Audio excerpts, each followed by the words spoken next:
Alrighty, what's up guys? And with this most recent video, we've had some things change. Most recently on the newest patch of the PTR, we've had the new seasonal fix, Corrupted, added into the game. And basically what Corrupted does is it spawns these 4 obelisks out inside of your instance, each of them corresponding with a different type of mob. And whenever you enter them, the lieutenant mob that is associated with it does spawn. Once you actually kill that mob, you actually do get an out portal, and you can actually wheel this mob throughout the instance wherever you would like, alleviating the use of Shroud. That's their main goal for this affix, is for you to not have to have a Shroud, but I think we're going to see some things where you still have to have a Rogue, just because Rogue utility is super stupid, but we're going to get into that a little bit later. And they are currently affected by affixes in the state of the game. I do probably suspect that to change.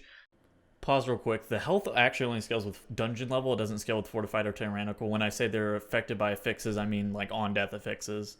Just for example, they'll enrage, they'll burst on death. Some like the malignant ads will also, whenever they die, they'll do on death affixes as well. I probably expect that to change because the fact that they're like enraging and stuff like that seems a bit out of touch, especially with how they've handled seasonal affixes so far in this expansion.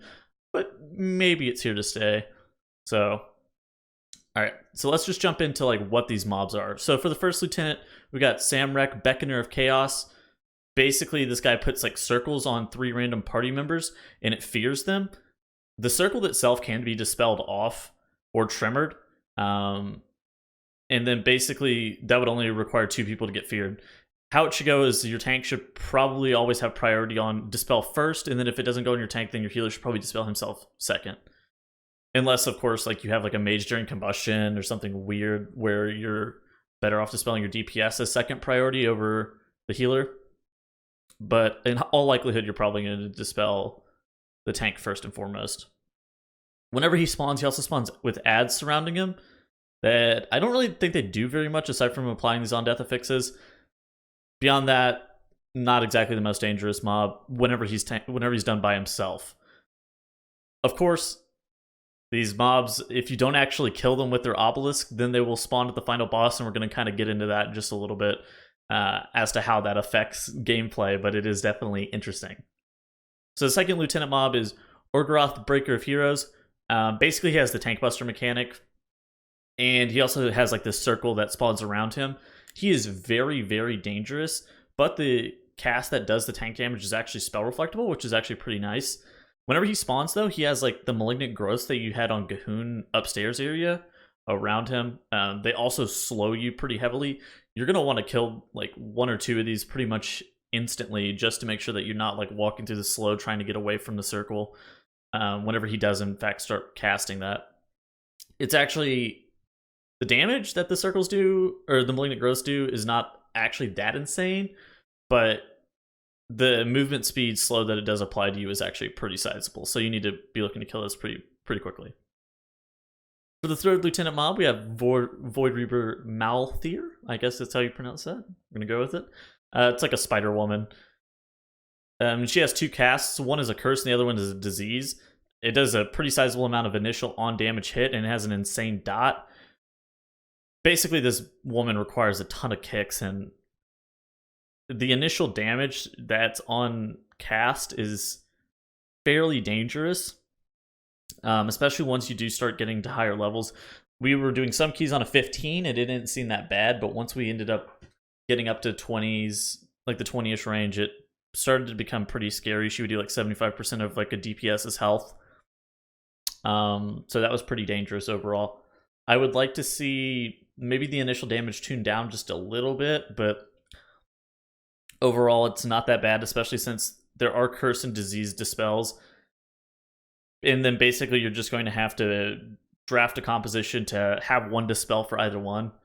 So like a druid can dispel curse, of course, and then monk and I think pally can dispel disease.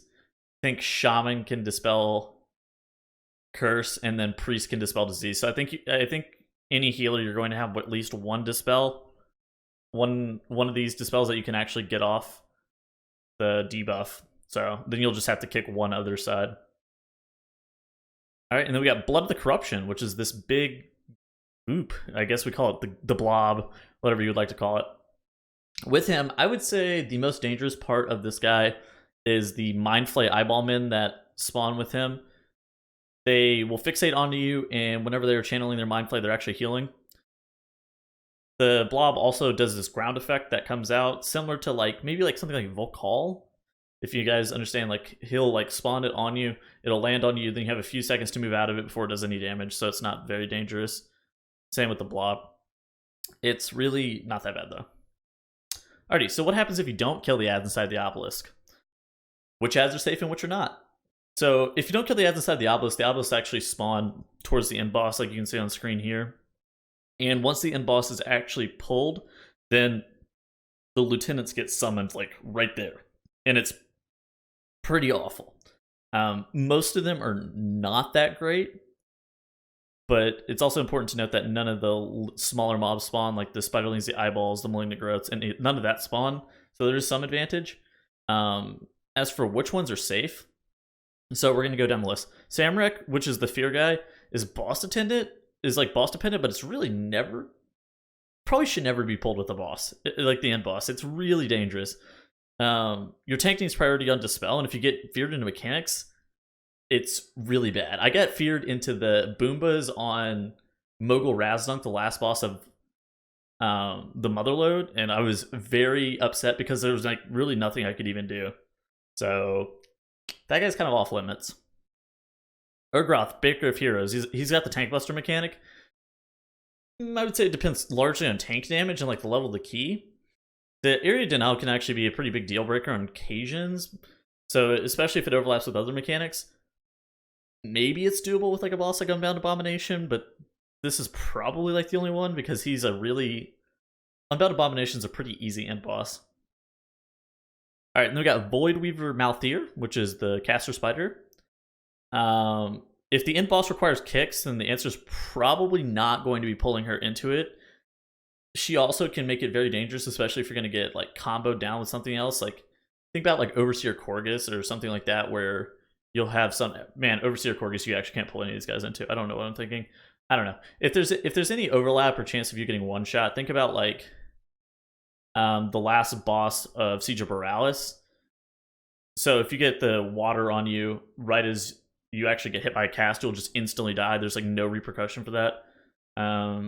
She'll also require your Dispel, so stuff like that. I would say probably not going to pull her into the last boss of stuff, but it is a thing that you can do. Maybe Yasma? She requires kicks, but you could... Oh man, I don't know. Maybe not Yasma. I don't know. Probably not. You're probably not going to pull her in anything. Blood of the Corruption, you can pull him in bosses. He's not that bad. He's just got the area denial effect. Whenever he spawns at the very end, he's the easiest to deal with conjunction of bosses. Just as long as you have enough like space over the course of the whole fight, you're probably not going to pull him like a Harlan Sweet kind of deal, but you can pull him with a lot of stuff. We pulled him with Yasmin, and he really wasn't that bad. Something else that you should probably note about these mobs is the spires. Whenever you open up your minimap, you can actually see the spires. Each of the spires, you can actually tell which mob is there. The Entropic Spire is Samurok, Beckoner of Chaos, otherwise known as the Fear Guy. The Brutal Spire is Orgroth, Breaker of Heroes, which is also known as the Tank Buster Man.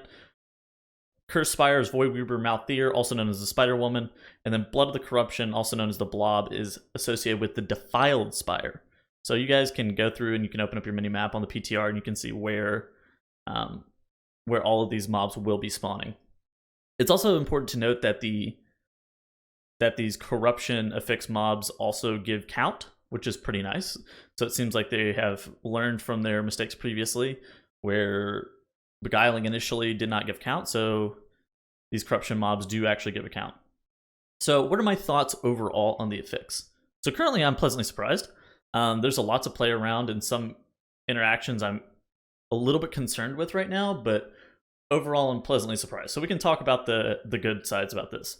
One, it increases the strategy and innovation that you can actually do inside of the dungeons themselves. It allows for you to really think about like your routing, your pathing. Most of the dungeons where they have these obelisks, right in this first week, I don't know if they're changing week to week yet, but right in this first week, they seem like they're in okay spots where people are likely to skip stuff. There's like one in a Tal'Dazar where I'm just like, what the hell are you going to do about this one? But at the end of the day, the rest of the dungeons look like they put the obelisks in very impactful spots that people have a high degree of likelihood of skipping, like that normally they skip through, like just like where they're positioned in like Motherlode. You have like a high degree of likelihood of using a shadow, or not a shadow meld, but a shroud there previously, so that's really nice. All right, so those are really good. The strategy innovation is very nice. The fact that they give count is really good. The fact that you also have the opportunity to pull them with the last boss if you deem that as necessary is also pretty cool. And then just like where you drop your in portal and out portal is also nice. And also there's a unique interaction where if you go into 2 downstairs phases at once, like so say you're fighting a mob like across the map, and then you have somebody who's running to a different portal, like a completely different portal across the map, and you guys both go into the downstairs phase, you will spawn the ad, and the ad will be in the downstairs phase, and they can bring it to you. Alternatively, they could die to it, and it like the ad is like active once you actually go into the obelisk. The ad is active eternally in that downstairs area, so you could actually get to one of the easier portals, have somebody go like suicide off and do their stuff and activate another mob, and then while you're in that downstairs phase, you can like wheel that other ad over to the other one and kill 2 of the lieutenants at a time, which is actually really nice. And that may be a higher end strategy for how you end up dealing with these. I think we're going to see how the meta shapes up with that kind of thing. All right, what are my concerns? Meld and Vanish, in addition to Ring of Peace and Distract, seem like they're all like stupidly overpowered in some packs, because there's like some shenanigans with it where you have like your rogue or like whoever will like tag a whole entire pack, run it as far away as possible. You guys will all click the spire to go into the downstairs area. The rogue will either die or vanish off or shadow meld off all of the mobs, and then go hit like the out portal from somewhere else and then meet back up with you. So that seems fairly problematic. The reason that this is occurring is because you actually can't click the spires while you're in combat, which is a good change. But you have some people that are doing some really weird stuff. You're going to end up like melding it off, vanishing it off. It just makes meld and vanish like really overpowered for some certain predicaments. And for Alliance, you're just going to have meld, so it's going to be okay. But for Horde, I'm concerned that we're going to run into a double rogue meta again, because you need double vanish for some like stuff. Like you'll send your 2 rogues out on like a mission, and one of them will pull the mobs away, the other one will go into the downstairs area, grab the mobs, and then like your 3 stack is going to be inside of a different spire. Like your 1 DPS and then your healer and your tank are already going to be in the other spire.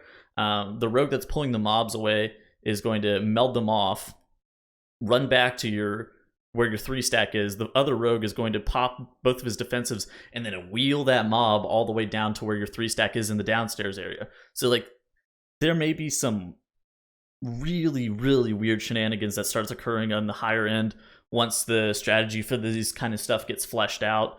But I guess we're going to end up seeing how it ends up working. It's just occurring because you can get too many bosses at once, maybe?